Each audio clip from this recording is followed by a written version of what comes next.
Assalamualaikum warahmatullahi wabarakatuh. Apa kabar sahabat sekalian? Kembali lagi bersama Fikri di channel Fikri. Hari ini kita akan bahas yang namanya jatuh. Jatuh adalah suatu hal yang dialami oleh hampir semua. Bukan hampir lagi, tapi oleh semua orang yang ada di dunia yang hidup pasti pernah mengalami yang namanya jatuh.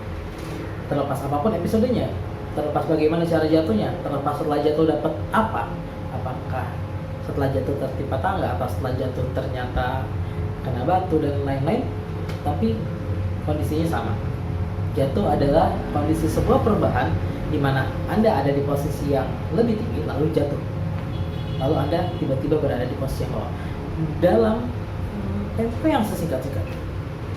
Jatuh, kita nggak lagi di film The Matrix slow motion, nggak, that's it. Tiba-tiba Anda dapatnya Anda sudah jatuh, nggak ada aba-abanya kecuali memang direncanakan seperti film-film ada skenario-nya, tapi umumnya tidak ada rencana apa-apa. Anda tiba-tiba jatuh, Anda tiba-tiba sudah ada di bawah. Nah, cara orang menghadapi yang namanya jatuh ini macam-macam, sangat tergantung dengan pembawaan dan karakter orang itu sendiri. Kita ambil contoh jatuh yang literal, jatuh. Orang lagi diri jatuh, orang lagi jalan jatuh, orang lagi naik motor jatuh, dan lain-lain. Ketika seorang terjatuh, banyak reaksi yang bisa kita lihat dari tiap orang, macam-macam. Ada orang yang ketika jatuh dia langsung bangun, pergi. Ada orang yang ketika jatuh dia diam dulu sebentar, dia lihat keadaan, lalu dia bangun.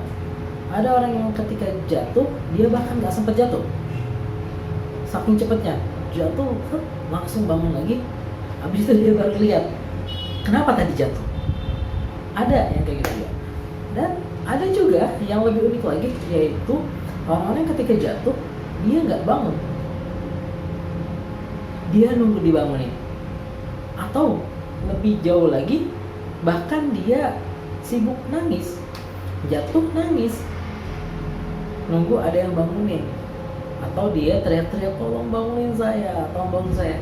Contohnya anak kecil, banyak anak kecil yang kayak gitu, sama ayah, sama bunda, tolong mau diangkat, mau digendong, nah kan seperti itu.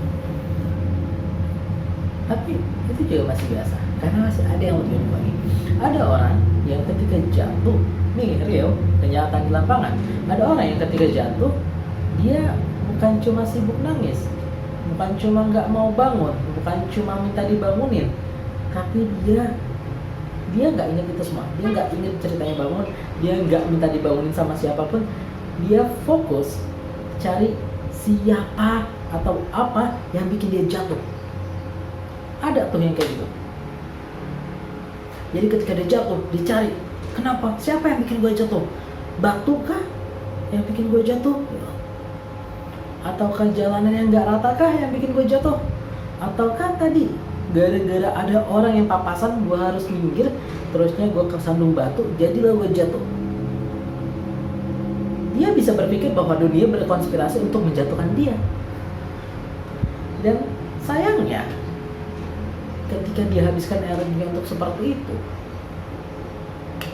dia bahkan nggak berpikir bagaimana caranya bangun. Energi dia habis untuk cari siapa yang bikin saya jatuh, siapa yang bikin gue merana, siapa yang bikin gue susah, gara-gara siapa, lo nih, dan lo yang lain, gara-gara si anu, gara-gara si ini, gara-gara itu, gara-gara ini, gara-gara ono.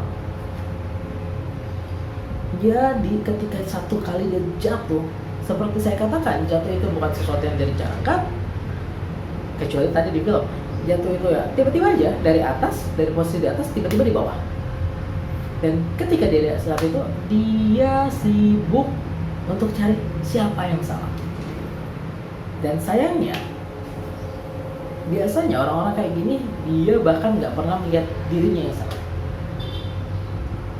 Dia sibuk aja tuh nangis, dia sibuk aja tuh liatin siapa sih yang salah, siapa yang bikin ini, kenapa gue jadi merana, ya pasti gara-gara ini, si aku kejem banget sih ini banget, kok dia tega banget, kok sih, dan semuanya.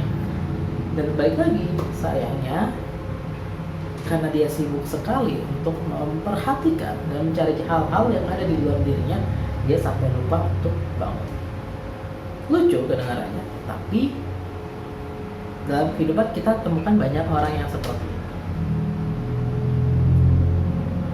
Orang-orang seperti ini nggak bisa maju, bukan karena mereka nggak bisa, dalam artian mereka nggak punya potensi untuk maju. Bisa, karena secara dasarnya setiap orang punya potensi untuk maju, tapi energinya habis untuk berpikir tentang masalah, memikirkan masalah. Apa masalahnya, siapa yang bikin masalah.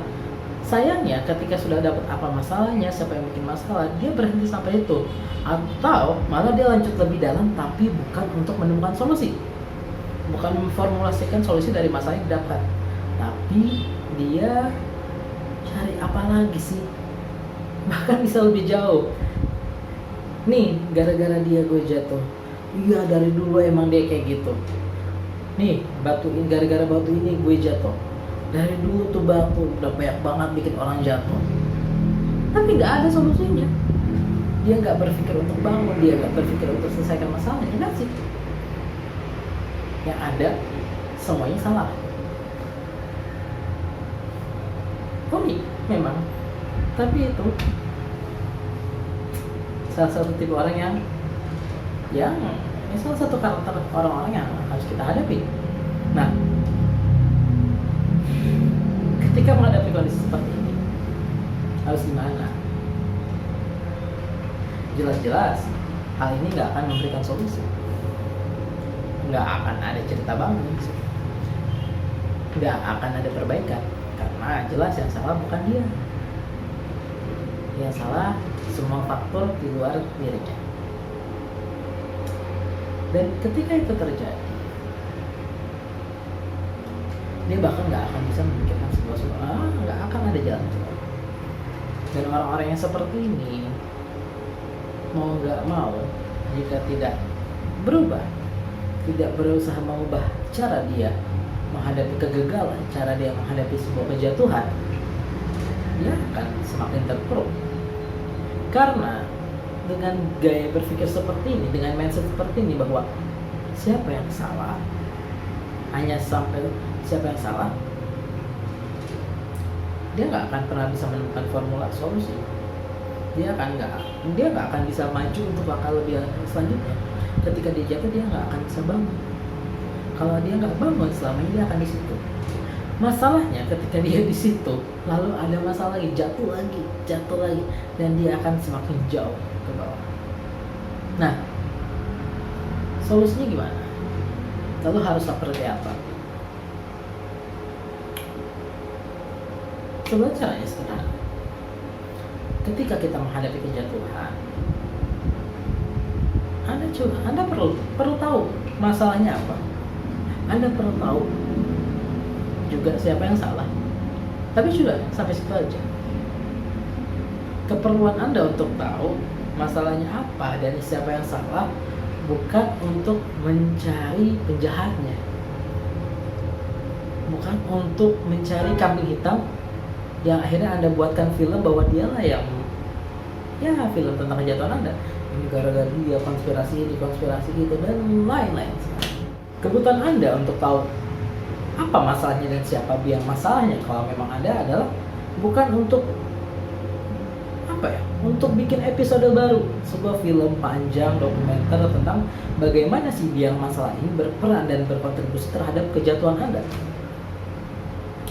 tapi untuk memformulasikan sebuah solusi konkret yang bisa Anda gunakan untuk bangkit lagi, untuk menjadi lebih baik, untuk maju ke langkah berikutnya, untuk bisa mengambil hikmah dari kejadian yang Anda alami. Karena hanya dengan cara itulah Anda bisa tumbuh, Anda bisa lebih baik lagi, Anda bisa berprogres menghadapi masa depan. Kalau enggak, ya udah, Anda akan selamanya di situ. Dan kalau Anda tetap berpikir seperti itu, tetap dengan mindset bahwa ketika terjadi sebuah kejatuhan, yang salah adalah siapapun selain Anda, apapun. Anda fokus mencari kesalahan, mencari siapa yang salah, tapi Anda berhenti sampai situ, Anda tidak berani maju ke langkah selanjutnya, maka ya sudah, Anda akan selamanya ada di situ. Bahkan akan lebih dalam lagi, jatuh lebih jauh lagi. Karena itu satu-satunya solusi jika Anda ingin keluar dari kejatuhan Anda adalah berhenti memikirkan kejatuhan Anda sendiri. Fokus bagaimana caranya bangkit. Apapun yang terjadi, jatuh sekali, fokus, bangkit. Jatuh lagi, bangkit lagi, jatuh lagi, bangkit lagi. Gitu aja terus. Semakin Anda terus jatuh, bangkit, terlatih, maka nggak akan ada masalah lagi. Ketika besok-besok ada ganjalan lagi, sambungan, Anda mungkin nggak perlu jatuh. Atau kalau Anda jatuh, Anda sudah terbiasa untuk bangkit. Ini kan latihan, lihat dong. Orang yang terlatih untuk bangkit, dijatuhkan kayak apapun, dia akan berusaha bangkit. Tapi orang yang terlatih untuk meratapi diri, meratapi nasib, menyalahkan orang lain, apapun masalahnya, apapun kejadiannya, dia akan melakukan apa yang dia terlatih di situ. Karena dia ahlinya menyalahkan, ya dia akan menyalahkan terus. Dia ahlinya lempar tanggung jawab, dia lempar tanggung jawab terus. Masalahnya apapun, dari masalah paling besar sampai paling kecil, itu karakter. Nah, baik lagi ngomongin jatuh pada akhirnya adalah sesuatu yang pasti dialami oleh setiap manusia. Dalam setiap episode kehidupan akan selalu ada sandungan-sandungan yang bikin orang jatuh. Kita nggak bisa kontrol itu, kita nggak bisa kendalikan kapan kita jatuh. Yang kita tahu, kita sudah di bawah. Tapi apa yang bisa kendalikan adalah reaksi kita, respon kita ketika kita menghadapi sebuah kejatuhan. Apakah langsung bangkit, ataukah kita sibuk meratapi diri, atau kita akses, kita lihat-lihat dulu, menikmati pemandangan saat jatuh, baru kita berpikir bangkit, atau kita mau ambil langkah yang paling ekstrim. Jangan pernah bangkit. Salahkan semua hal, semua orang, semua elemen, dan semua variabel yang bisa disalahkan dan bisa dikambing hitamkan untuk melegitimasi bahwa mereka lah penyebab Anda jatuh. Apapun pilihan Anda, apapun pilihan kita, pada akhirnya setiap orang bertanggung jawab atas dirinya masing-masing. Demikian dari saya undur diri. Terima kasih. Assalamualaikum warahmatullahi wabarakatuh.